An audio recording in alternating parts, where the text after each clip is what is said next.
Micro edge mastery episode 1 start करने के पहले मैं आपको ये बताना चाहता हूँ कि माइक्रो एज मास्टरी जो हमारी सीरीज़ स्टार्ट हुई है इसमें मेरा मोटिव क्या है। तो मेरा मोटिव ये है कि in depth analysis of chart कि आप चार्ट को एक्चुअली कैसे रीड करोगे। जस्ट लाइक ये वीसीपी है।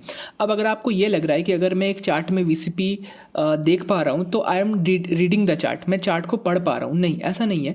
Chart reading is purely different और चार्ट रीडिंग आनी ही चाहिए आपको किसी भी चीज़ को मास्टर करने के लिए। बहुत लोग मुझसे पूछते हैं कमेंट्स में और मैंने कमेंट्स के वजह से ही इसको स्टार्ट किया है इस सीरीज़ को, क्योंकि कमेंट्स में बहुत लोग बोल रहे थे कि उनको बहुत कुछ जानने को मिला, उन्होंने बहुत अप्रिशिएट भी किया था। सो इसी वजह से मैं और मोटिवेट हो गया आज और मुझे लगा कि मुझे आपको ये चीज़ें भी बतानी चाहिए जो इन डेप्थ चीज़ें हैं जो आपको मेजरली तो नहीं मिलेंगी और मुझे भी बहुत मुश्किल से ये चीज़ें मिली। ठीक है, आपको मैं ये चीज़ें बताने वाला हूँ जो चीज़ें बहुत छोटी हैं। डेफिनेटली मैं भी मानता हूँ ये चीज़ें बहुत छोटी हैं, बहुत सिंपल चीज़ें हैं, बट ये चीज़ें एक्चुअली काम करती हैं और आप इन चीज़ों को देखोगे तो आप खुद ब खुद समझोगे कि हाँ यार, इस तरह से अगर मैं किसी चीज़ को देखता हूँ तो डेफिनेटली मुझे बहुत ज़्यादा फ़ायदा होता है। किस चीज़ में प्रायोरिटाइज़ करने में मुझे बहुत ज़्यादा फ़ायदा होता है, मुझे ये समझ में आता है। आप ये खुद कहोगे कि मुझे ये समझ आता है कि स्टॉक एक्चुअली क्या कहना चाह रहा है या क्या करना चाह रहा है।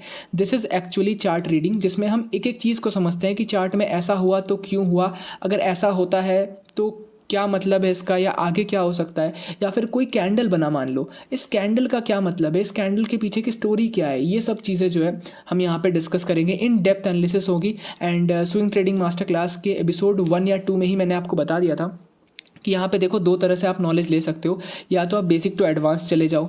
ठीक है, अगर एडवांस तक नहीं जाओगे तो प्रॉफिटेबल होना बहुत मुश्किल है। एडवांस चीज़ें आपको पता होनी चाहिए प्रॉफिटेबिलिटी के लिए। दूसरी चीज़, आपको इन डेप्थ नॉलेज होना चाहिए अगर आप प्रॉफिटेबल होना चाहते हो, और हो भी तो और भी बेटर होना चाहते हो ट्रेडिंग में, तो आपको इन डेप्थ एनालिसिस आपको पता होना चाहिए कि स्टॉक में जो चार्ट बन रहा है वो चार्ट एक्चुअली क्या कर रहा है।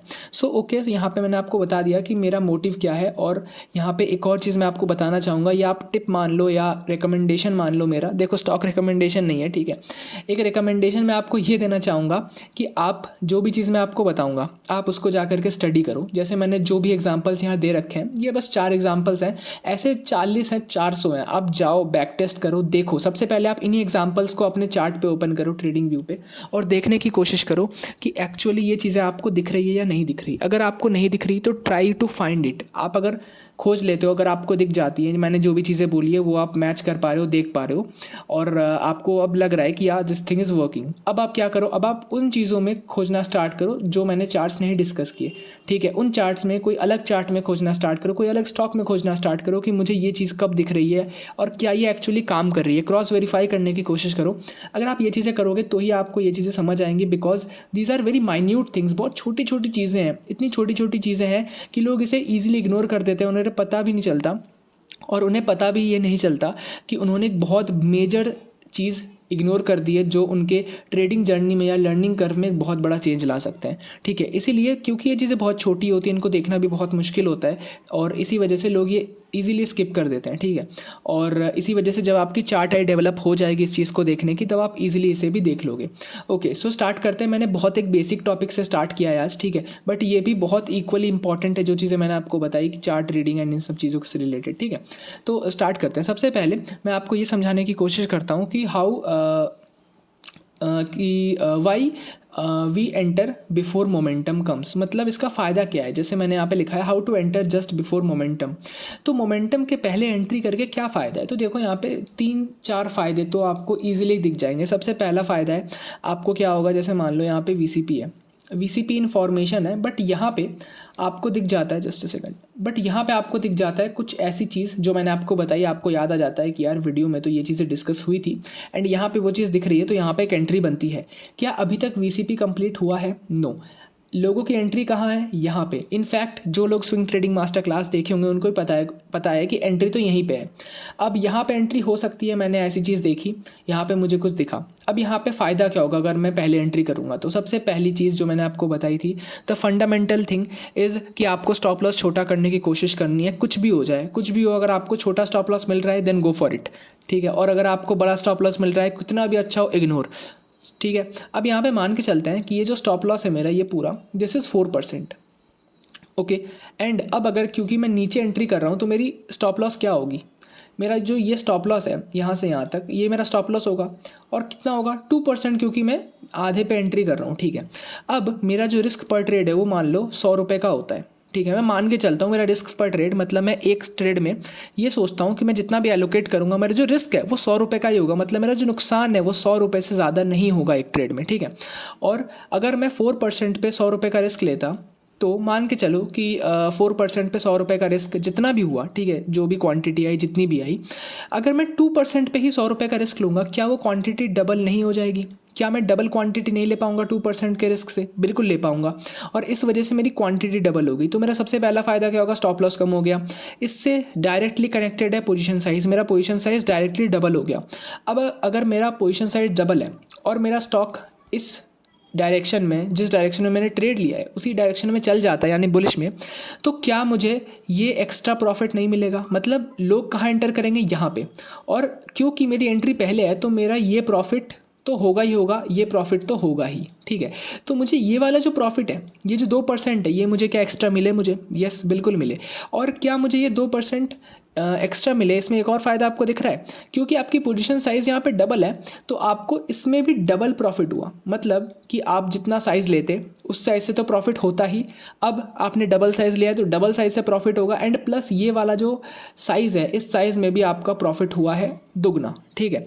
सो ऑब्वियसली आपको 3 फ़ायदे हुए, आपकी पोजीशन साइज़ बढ़ गई, आपको ये वाला प्रॉफिट एक्स्ट्रा मिल गया, इस वजह से आपको कॉन्फिडेंस डेवलप होगा। आप खुद सोचो कि आपका ट्रेड, मान के चलो यहाँ पे जस्ट मैं थोड़ा सा डिलीट कर देता हूँ, ओके। सो यहाँ पे आपने ट्रेड लिया है, ठीक है। अब यहाँ पे आपका ट्रेड यहाँ से यहाँ चल गया।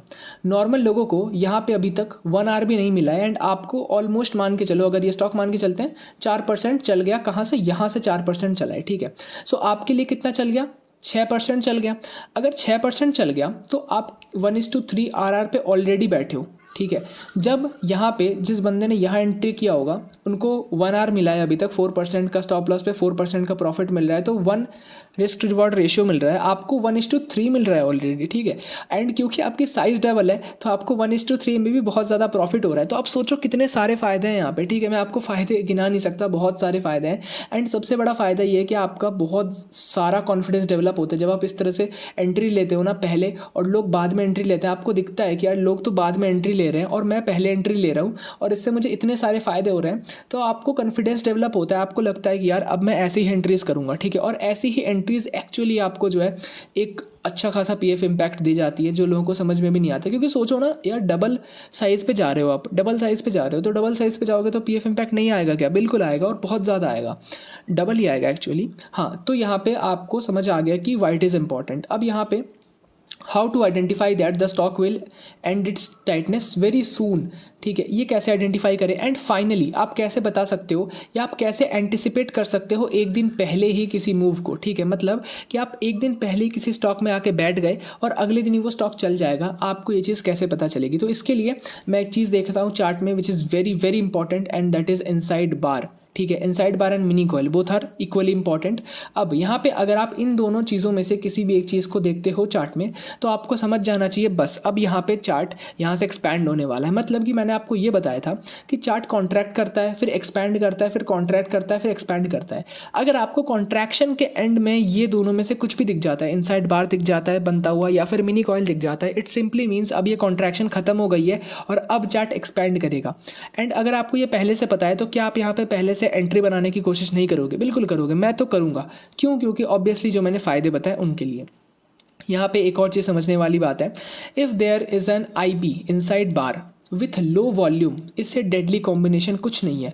अगर आपको ये मिलता है तो इसका मतलब सीधा मान लो, देखो I am not telling 100%, but 90% of the cases में, इनफैक्ट अगर मार्केट अच्छा रहे तो उससे भी ज़्यादा, 90% से भी ज़्यादा 95% केसेस में आपको यही देखने मिलेगा कि जहाँ पे इनसाइड बार और लो वॉल्यूम एक साथ हैं, वहाँ पे आपको जो है एक अगले दिन, उसी के अगले दिन 10% प्लस का मूव मिल जाएगा, ईजिली मिल जाएगा उसके अगले दिन, ठीक है।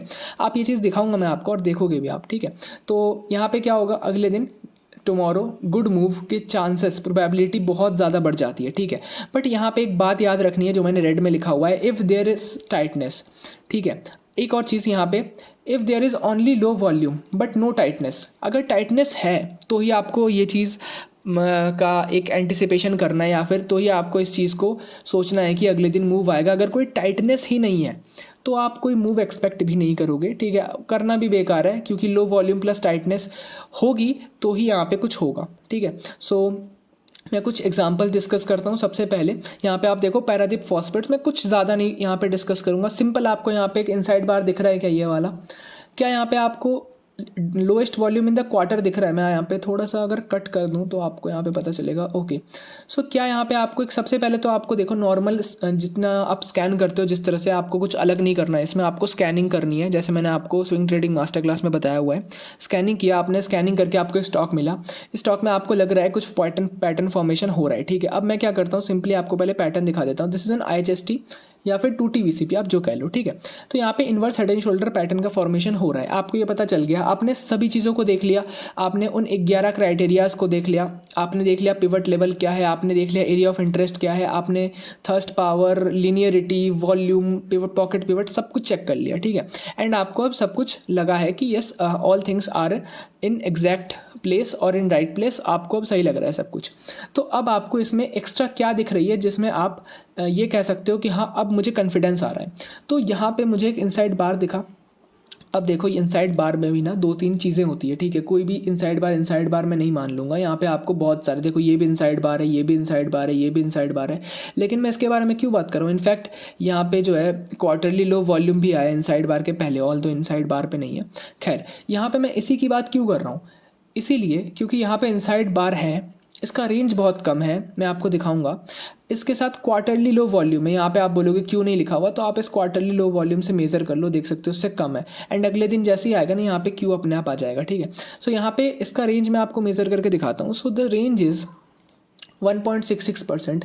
अगर आपको, मैं आपको यहाँ पे लिख देता हूँ, आप याद भी कर लेना इस चीज़ को, 2% से कम का अगर आपको कोई IB मिलता है तो आप मान लो वो IB आपको जो है ये बताना चाह रही है कि भैया अब टाइटनेस ख़त्म हो चुका है और मैं अब यहाँ से एक तरफ तो मूव करूँगा, या तो ऊपर या तो नीचे, जिस तरफ मूव करेगा वो उस तरफ एक अच्छा खासा मूव देगा, ठीक है। सो यहाँ पे 2% के नीचे का IB जो है मुझे बहुत अट्रैक्ट करता है, ठीक है। अब इतना छोटा टाइटनेस जो है वो डेफिनेटली अगले दिन एक्सपैंड करेगा, और अगर मुझे इस टाइटनेस के साथ एक लो वॉल्यूम भी मिल जाती है, मैंने सिर्फ ये कहा था अगर मुझे एक इनसाइड बार मिलता है 2% से कम का टाइटनेस वाला, तो मैं ऐसे ही अट्रैक्ट हो जाता हूँ उससे, मुझे ऐसे ही लगने लगता है कि यार ये स्टॉक चलने वाला है और इसमें एंटिसिपेट करना पड़ेगा, क्योंकि स्टॉप लॉस भी कम मिल रहा होता है, ठीक है। एंड यहाँ पे आपको लो वॉल्यूम भी मिल रहा है, तो सोचो कितना एक सोने पे सुहागा जिसे कहते हैं वो होता है कि यार आपकी तो लॉटरी लग गई, ठीक है। तो यहाँ पे this is definitely a must try with an confidence, आपको विथ कॉन्फिडेंस ऐसे ट्राई करना है। क्यों? क्योंकि मुझे पता है कि IB प्लस लो वॉल्यूम, वो भी 2% के नीचे का IB है, तो ऑब्वियसली ये फटता है। और अगले दिन क्या हुआ आप देख सकते हो, स्टॉक फटा, उसके बाद देखो मार्केट ख़राब था तो थोड़ा सा सेलिंग आई, उसके बाद स्टॉक फिर से ऊपर गया, फिर से ऊपर गया। आप देखो ये भी IB है, लेकिन ये IB का रेंज आप मेज़र करो कितना बड़ा रेंज है। देखो द IB इज़ ऑफ, एक सेकंड मैं इसे फिर से मेज़र करता हूँ, थोड़ा सा ये ख़राब हो गया। हाँ, तो IB का जो रेंज है वो कितना है, 3.69, मतलब ऑलमोस्ट 4% का रेंज है, ठीक है। और ये कितना था, ये 1.66 का था। उसके बाद क्या हुआ देखो, फिर से एक ओके यहाँ पे फिर से IB बना, देखो ठीक है। अब इस IB को क्या ट्रेड करोगे आप, ये IB ही नहीं है, मैं इसे IB ही नहीं मानता, क्योंकि यार देखो 4.5% का इसका मतलब आप कह सकते हो इसकी जो विड्थ है वो बहुत ज़्यादा है। ये 4.5% से जो IB स्टार्ट होते हैं ना, 4%, 5%, ये सब कोई IB नहीं है, ठीक है। इनमें कोई टाइटनेस नहीं है, आपको टाइटनेस ज़रूरी है। यहाँ पे आपको टाइटनेस दिख रही है कि the stock is tight enough, यहाँ पे आपको वो टाइटनेस नहीं दिख रही, ठीक है। उसके बाद ये स्टॉक फिर से ये चल गया, एंड फिर ये आज अर्निंग्स थी तो ये फट गया, मतलब ये चीज़ें हुई। मैं आपको और आगे दिखाता हूँ। यहाँ पर आप देखो एक और स्टॉक है बैंको इंडिया, इसमें देखो मैंने सब देख लिया कि यार इसमें बहुत बड़े बड़े गैप्स हैं, अर्निंग्स आई है और EP रिएक्शन भी है, तो EP भी हो गया। एंड EP में आपको मैंने पहले ही बताया हुआ है कि EP वाले स्टॉक बहुत चलते हैं। 10% वाला इज़ अ नेगेटिव पॉइंट यहाँ पे, ऑब्वियसली मैं इसे इग्नोर नहीं करूँगा, लेकिन क्योंकि बहुत बड़ा EP है इसी वजह से मैं एक ट्रायल तो दे सकता हूँ, ठीक है। अब यहाँ पे देखो क्या हुआ, यहाँ पे एक मिनी कॉइल का फॉर्मेशन है। मिनी कॉइल इज़ व्हाट, यहाँ पे एक बड़ी कैंडल बनेगी और बड़ी कैंडल के अंदर ही कैंडल्स बनते रहेंगे और कॉन्ट्रैक्शन होता रहेगा। सो यहाँ पे जो रेंज है ना, ये मिनी कॉइल की रेंज है। अब यहाँ पे जितने कैंडल बने, मान लो यहाँ पे 2 बने, मान लो कि यहाँ पे ऐसे 3 बन जाते, तीसरा यहाँ बन जाता, चौथा यहाँ बन जाता, पाँचवा यहाँ, छठा यहाँ, इस तरह से टाइटनेस बनती, तो ये मिनी कॉइल होता है। और इसकी जो आइडियल एंट्री होती है वो होती है मिनी कॉइल का जो हाई है, जो ये मदर कैंडल कह लो या मास्टर कैंडल कह लो, इस मास्टर कैंडल का जो हाई है, इसके ऊपर अगर स्टॉक निकल जाता है तो यहाँ पे हमारी एंट्री बनती है, ठीक है। सो अब यहाँ पे अगर आप देखोगे, लेकिन यहाँ पे क्या हुआ, एक मदर कैंडल बनी, उसके अंदर एक इनसाइड बार बना with low volume, with dry volume, ठीक है, बना। उसके बाद क्या हुआ, स्टॉक और टाइट हो गया, मतलब यहाँ पे जो टाइटनेस थी ये तो थी ही अच्छी खासी, यहाँ पे आप देखते हैं तो द टाइटनेस इज 2.79। मैंने कहा था 3% के नीचे इज़ वेरी गुड, ठीक है, मैंने नहीं कहा होगा तो बता दिया कि 3% के नीचे का टाइटनेस इज़ वेरी गुड। 3% के ऊपर मैं थोड़ा सा इंटरेस्टेड कम होता हूँ, तो 3% के नीचे का टाइटनेस है, yes I am interested. But यहाँ पे जो है अभी भी मुझे आप कह सकते हो कि बहुत ज़्यादा टाइटनेस नहीं दिख रही। प्लस यहाँ पे अगर मेरी एंट्री भी होती इनसाइड बार के ऊपर, अच्छा एक और बात, इनसाइड बार की एंट्री कैसे करते हैं अगर बहुत लोगों को नहीं पता, तो सिंपल एंट्री होती है, इनसाइड बार के ऊपर आपको ये करना पड़ता है, एंट्री करनी पड़ती है, एंड आप जो है इनसाइड बार का जो लो है उसको आप एज अ एस एल लेते हो, ठीक है। सो ये आपका जो है, इसीलिए यहाँ पे एंट्री होगी टॉप पे और बॉटम जो है ये आपका एस एल होगा। तो यहाँ पे कोई एंट्री तो बनी नहीं क्योंकि स्टॉक इसने ट्रिगर ही नहीं किया, लेकिन यहाँ पे एक और टाइट रेंज कैंडल बन गई, ठीक है। देखो ड्राई वॉल्यूम ऑलरेडी आ चुका है, मतलब वॉल्यूम्स ड्राई तो हो चुके हैं, एंड उसके बाद क्या हुआ, उसके बाद एक और टाइट कैंडल बना, कितना 2% का रेंज। मैंने आपको बोला अगर कोई कैंडल 2% या उससे कम का रेंज बना रहा है मैं अट्रैक्टेड हूँ ही हूँ। अगर यहाँ पे ड्राई वॉल्यूम आ भी जाता तो मैं और भी ज़्यादा इंटरेस्टेड हो जाता, लेकिन क्योंकि यहाँ पे मुझे मतलब नहीं है ड्राई वॉल्यूम से, मुझे यही काफ़ी है कि भाई यहाँ पे जो है स्टॉक, वो स्टॉक यहाँ पे बहुत ज़्यादा टाइट हो चुका है और कल यहाँ पे कुछ हो सकता है। सो अब यहाँ पे मैं क्या करूँगा, यहाँ पे या तो मैं ईओडी पे एंट्री कर लूँगा, इसी यहीं पे एंड ऑफ द डे यहीं पे किसी प्राइस पे 3.25 पे या 3.20 पे मैं एंट्री कर लूँगा, एंड उसके बाद मैं अगले दिन क्या देखता हूँ, स्टॉक चल गया। अब आप बोलोगे कि स्टॉक ये कितना चला है, तो यहाँ पे स्टॉक का सर्किट मारा था क्योंकि 10% ही है, तो 10% का इसने सर्किट मारा और थोड़ा सा नीचे क्लोज हो गया। विथ वॉल्यूम आप देख सकते हो कितना चला है। तो यहाँ पे अगर आपका एंट्री यहाँ होता ना इस कैंडल के हाई पे, तो आप देखो क्या करते हैं, आप खुद सोचो ना, आपकी एंट्री क्या होती, इस कैंडल पे हाई पे होती, क्योंकि मैंने आपको बताया कि जब मिनी कॉइल हो तो आइडियल एंट्री ये होती है, लेकिन क्योंकि ड्राई वॉल्यूम है तो आप यहाँ पे भी मान लो एंट्री कर सकते हो। तो अगर आपकी ये वाली एंट्री होती तो सोचो कितना दूर आपने एंटर किया है। मेरी एंट्री क्या है, यहाँ पे है, क्लोजिंग पे मैंने एंट्री की और मेरे से आप ऑलमोस्ट 2.5% अबव एंट्री करते अगर आप आइडियल एंट्री फॉलो करते आइडियली। एंड अगर आप यहाँ पे भी एंटर करते, इस कैंडल के हाई को ब्रेक करता तो आप एंटर करते तो 1.29% ऊपर एंटर करते, लेकिन आपकी एंट्री मिस हो जाती। क्यों? क्योंकि ये कैंडल ऑलरेडी गैप अप खुला था, ठीक है। अब गैप अप खुलता एंड उसके बाद इसने, अगर आप देखोगे तो ये मूव जो है आपको यहाँ विक दिख रही है डेली 1 मिनट पे या 3 मिनट पे आपको नहीं दिखेगा, 5 मिनट्स पे, ठीक है। और आपकी हो सकता है नीचे भी आता तो आपका ऑर्डर ट्रिगर नहीं होता। तो जो भी हो, यहाँ पे स्टॉक गैप अप खुल गया, ठीक है। यही चीज़ होती है, इस गैप अप से बचने के लिए मैं एंटिसिपेट करता हूँ, ठीक है। ओके, सो जो भी हुआ, स्टॉक ने एक अच्छा मूव दिया, उसके बाद भी स्टॉक थोड़ा सा चला, ठीक है, लेकिन क्योंकि 10% में तो कितना ही चलेगा, फिर ये स्टॉक ने आई भी दी। अब आप खुद सोचो क्या इस आई बी पे आप एंटर करोगे? नहीं, क्योंकि ड्राई वॉल्यूम नहीं है, टाइटनेस नहीं बनी है, अभी तक टाइटनेस नहीं हुई है। आप देखो इसका रेंज देखो 3.24%, 3% से ऊपर चला गया, I am not interested at all, ठीक है। तो ये चीज़ आप समझो। उसके बाद देखो रतन इंडिया, इसमें एक और एग्जांपल था, अगर मैं आगे जाऊंगा थोड़ा सा देख सकते हो। आई बी क्या आप एंटर करोगे? नहीं, इतना बड़ा रेंज आपको मेज़र करने की भी ज़रूरत नहीं है, ये रेंज आपको मेज़र करने की भी ज़रूरत नहीं है, देख सकते हो ये 3.28% है, 38%, not interested.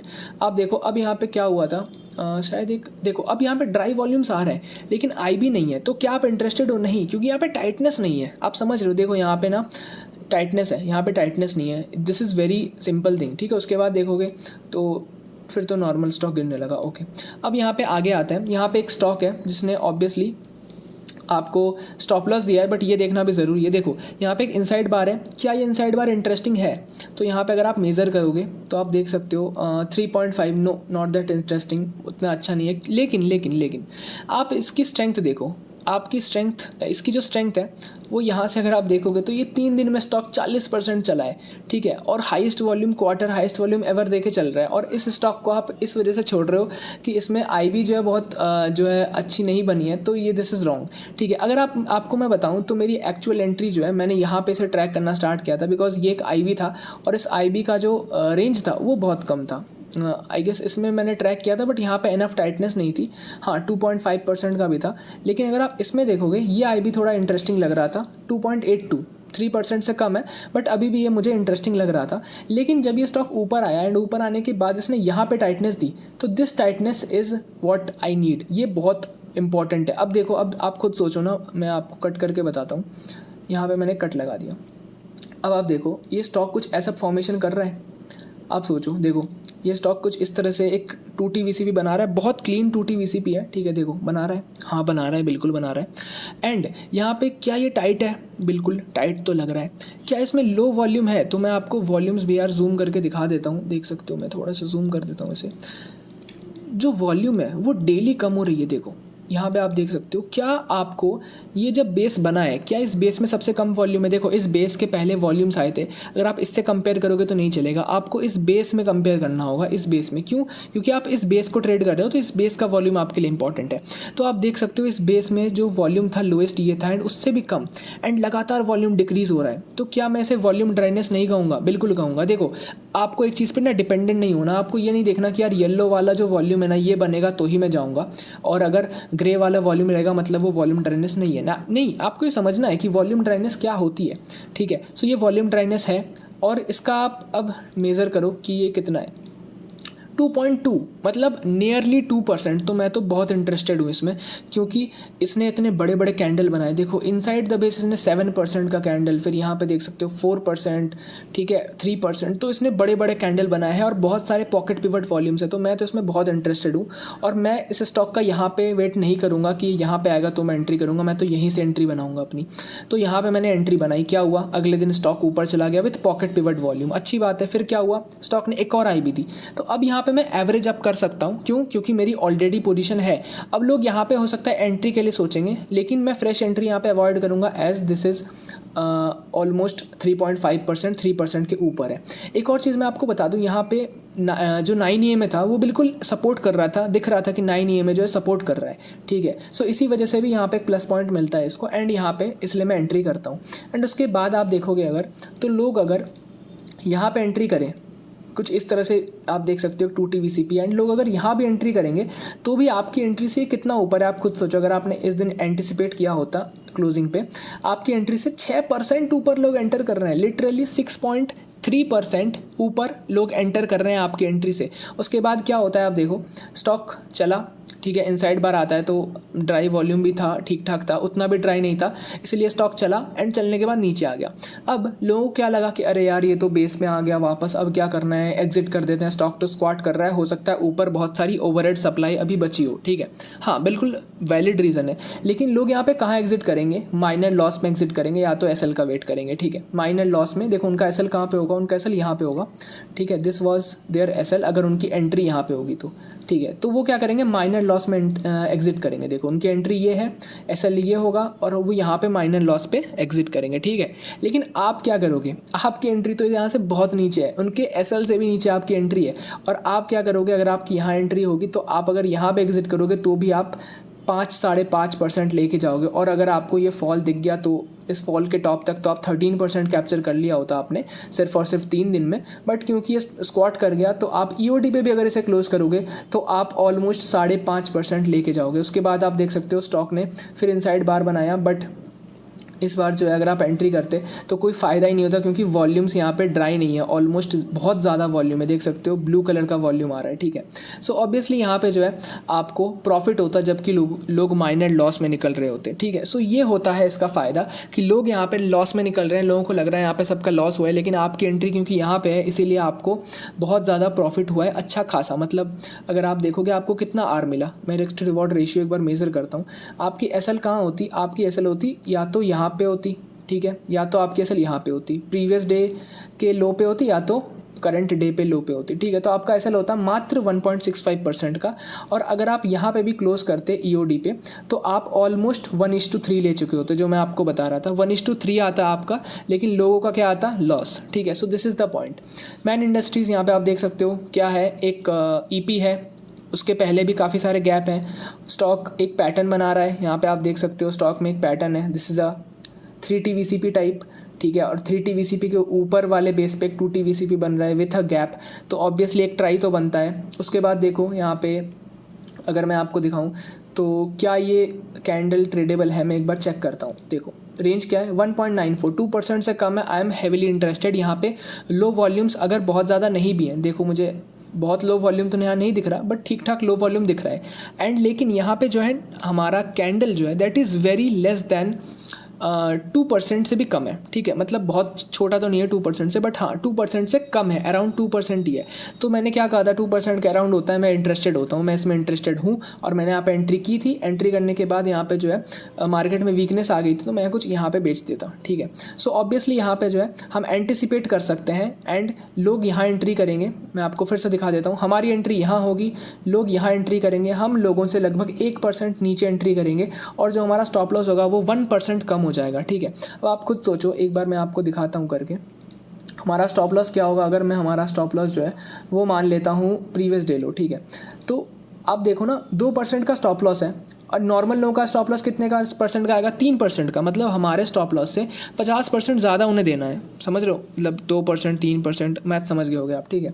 So this is the thing, यहाँ पे ये स्टॉक चला नहीं, वो चीज़ें होंगी, स्टॉक ऊपर जाके नीचे आएंगी क्योंकि अभी का मार्केट ही वैसा है।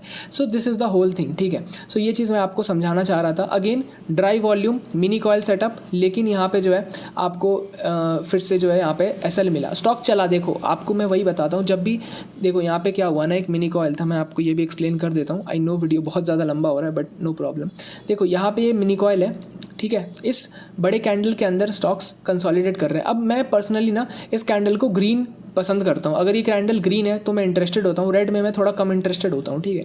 लेकिन फिर भी यहाँ पे टाइटनेस अच्छी थी, इनसाइड बार बना उसके अंदर, फिर इनसाइड बार बना एंड उसके बाद फिर से एक लो रेंज कैंडल बनी। अब यहाँ पे 1-2 दिन में तो कुछ होने वाला ही है पता था एंड उसके बाद क्या हुआ, स्टॉक ने एक फेक मूव दिया ऊपर की साइड और नीचे की साइड चला गया, ठीक है। देखो ख़राब मार्केट में ये चीज़ें कॉमन है और ये चीज़ें आपके साथ भी होंगी, देख सकते हो कैंडल का रेंज 1.7% है, ठीक है। सो ये चीज़ें, खैर एंड करते हैं अब वीडियो को। अब आप भी जाओ, आप भी खोजो, ठीक है, क्या काम करता है। देखोगे आप इन चीज़ों को ना, ये सब चीज़ें ना बुल मार्केट में बिल्कुल एक्यूरेसी इनकी बहुत हाई हो जाती है, ठीक है, बहुत अच्छा काम करते हैं। बियर मार्केट में भी इनकी एक्यूरेसी अच्छी खासी रहती है, ठीक है, बियर मार्केट में भी ये चीज़ें काम करती हैं, जबकि most of the things beer market में काम नहीं करती। अब अगर आप बहुत ख़राब दिन पे ही हो तो फिर तो कुछ नहीं किया जा सकता। अगर पूरा इंडेक्स पूरा मार्केट ही गिर रहा है तो आपका स्टॉक कोई बहुत बड़ा स्टॉक नहीं है या कोई बहुत अलग स्टॉक नहीं है, नॉर्मल स्टॉक की तरह ही और वो भी गिरेगा, ठीक है, कितना भी अच्छा सेटअप हो। तो that's it for the video. And करते हैं वीडियो को। वीडियो अच्छा लगा, आपको पता है क्या करना है, जो भी नोट्स है आपको यहाँ पे मिल जाएगा डिस्क्रिप्शन में, आप जा करके देख सकते हो, ठीक है। जो हमारा मास्टर क्लास चल रहा है स्विंग ट्रेडिंग का, उसको भी देख सकते हो, वो भी चलता रहेगा। ये भी मैं कभी कभी वीडियोस पोस्ट कर दिया करूँगा जो मुझे लगेगा that is important for you. And मिलते हैं किसी और वीडियो में। Bye bye and thanks for watching.